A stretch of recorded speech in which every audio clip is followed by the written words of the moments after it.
Oração da Manhã. Comece seu dia na presença de Deus. Oração da Manhã com Dom Adair José Guimarães, Bispo da Diocese de Formosa, Goiás.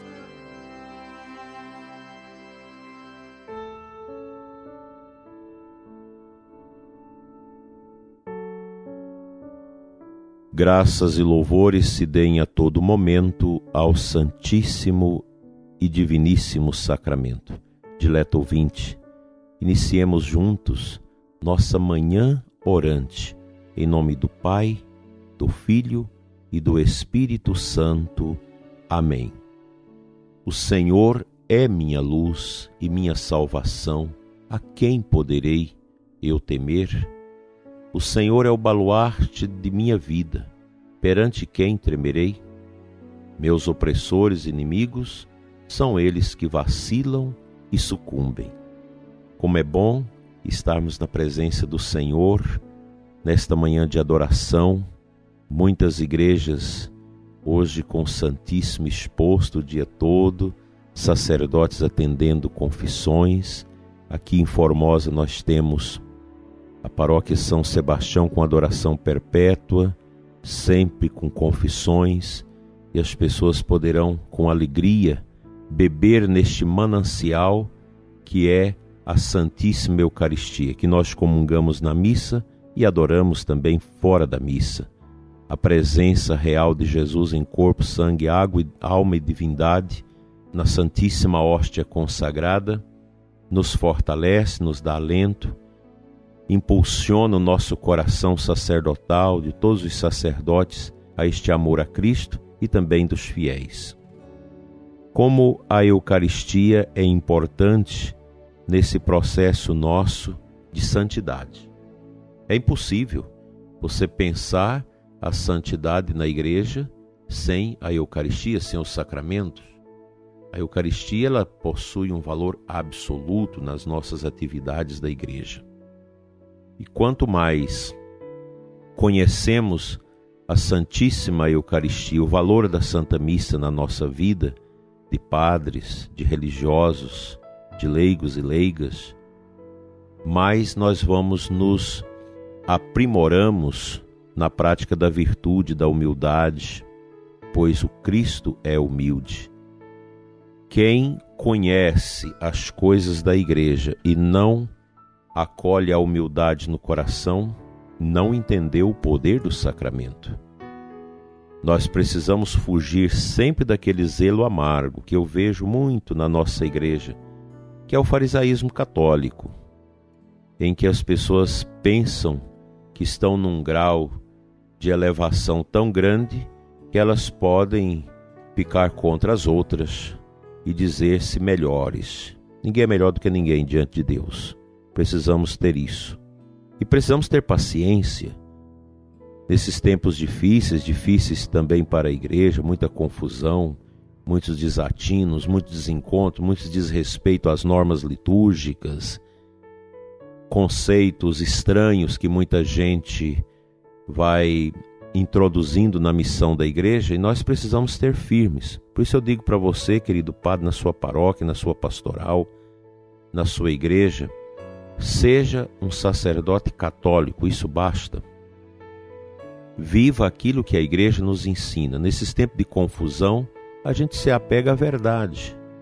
Não há necessidade de ficar buscando novidades. O Evangelho já é uma novidade em si. O Cristo é a novidade absoluta e ele não muda, ele é o mesmo ontem, hoje, sempre. Como nos atesta São Paulo na carta aos Hebreus, capítulo 13. Cristo é o mesmo. A verdade não muda, a verdade é a mesma. E quando nós caímos nesses dissabores de buscar novidades mundanas, novidades ideológicas, ideologias, coisas dos homens para aquilo que é de Deus, não funciona. E quando eu sei disso, e quando eu vejo essas coisas, eu não preciso ficar condenando as pessoas. Eu não preciso ficar pensando que, como eu estudei a tradição, como eu conheço bem as normas litúrgicas, então sou melhor do que os outros. Nada disso. O zelo amargo não funciona em lugar nenhum. O zelo amargo é uma obra do diabo, é uma obra da carne, do orgulho, em que você, ao invés de zelar com amor, com paciência, com esperança, com misericórdia, você quer aplicar o zelo pelo rigor da lei. Isso não agrada a Deus. Nós vivemos um tempo em que precisamos ter paciência. Paciência com os sacerdotes, paciência com os leigos, com os religiosos. Mesmo que haja coisas que a gente sabe que não pode, mas vamos ter paciência, vamos orar, vamos adorar mais, criar movimentos de adoração. Eu vejo aqui em Formosa, nas nossas paróquias, como tem crescido nesse tempo de pandemia grupos que adoram, grupos que estão buscando na oração a firmeza interior para enfrentar os desatinos. E nós, sacerdotes, precisamos trilhar a mesma intuição que os leigos vão tendo de buscar aprofundar a oração, aprofundar a piedade, aprofundar os exercícios piedosos, canto do ofício, rosário, momentos de adoração. Como isso ajuda? Como é bonito!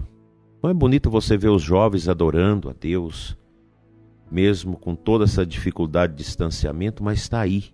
Eu louvo muito a Deus por você, padre da nossa diocese, por vocês leigos, nas nossas diversas paróquias, que a gente não deixou parar a atividade da igreja. Com todos os cuidados, mas a igreja caminha. As comunidades são fervorosas. As novenas acontecem, as missas estão aí. O atendimento às confissões. Eu só tenho a agradecer a Deus pelo nosso clero, pelos nossos sacerdotes abnegados, que têm feito tudo para que o povo de Deus não fique com fome dos sacramentos. Ou nós acreditamos na força sacramental da igreja, ou então perdemos o sentido do ser católico. A missa é tudo. Os sacramentos são as nossas armas, são os nossos remédios. E a nossa ação evangelizadora não pode parar. Que a Santíssima Eucaristia te revista com a coragem da fé e do amor a Jesus e do zelo bom pela Igreja.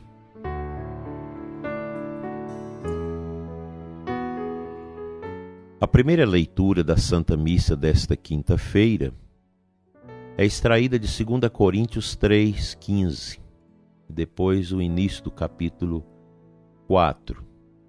Então, o apóstolo nos diz assim: até ao dia de hoje, quando os israelitas leem os escritos de Moisés, um véu cobre o coração deles.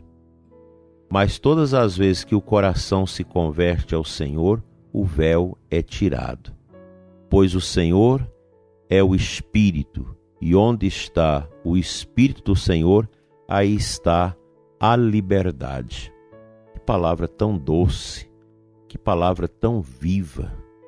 Esse véu que nós às vezes temos no coração, é o véu do pecado, do zelo amargo, desse farisaísmo de pensar que a gente é melhor do que os outros, de condenar os outros, de julgar os outros.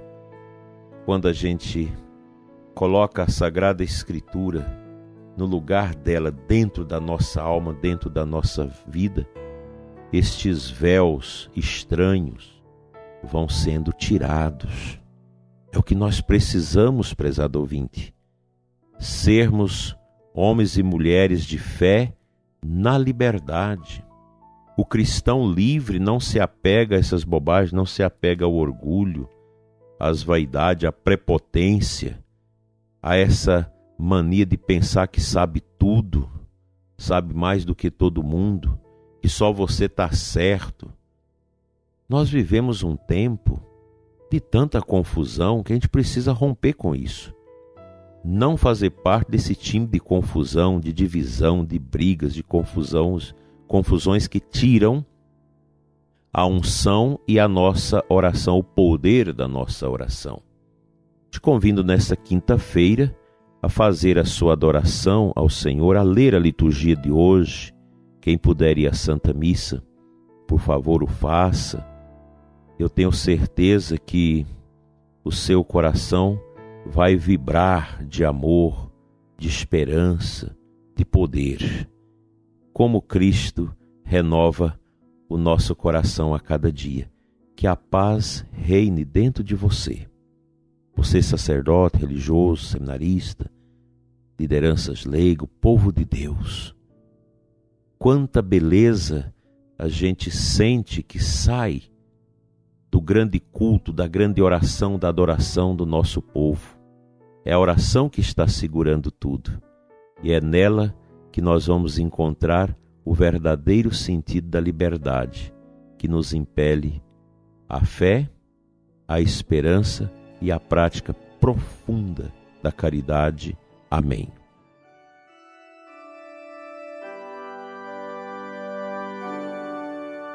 Senhor nosso Deus, Pai das misericórdias eternas, eu oro neste momento pelo ouvinte que nos acompanha.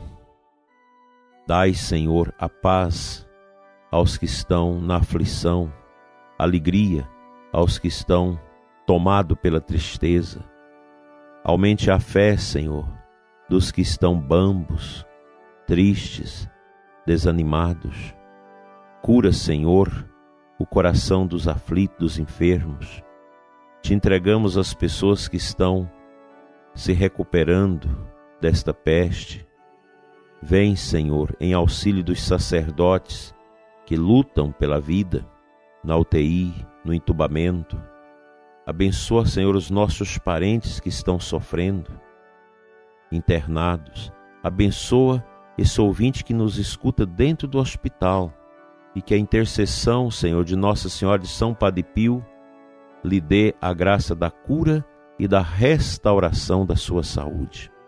Obrigado, Senhor, por cada ouvinte deste programa, que nesta manhã de quinta-feira nós sejamos animados e possamos fazer a nossa adoração carinhosa, bonita, afetiva para com Cristo, pelo fim dessa peste, pelo fim das divisões e pelo início de um amor e de um renascimento da fé em todos os cantos deste mundo. Assim seja. Amém.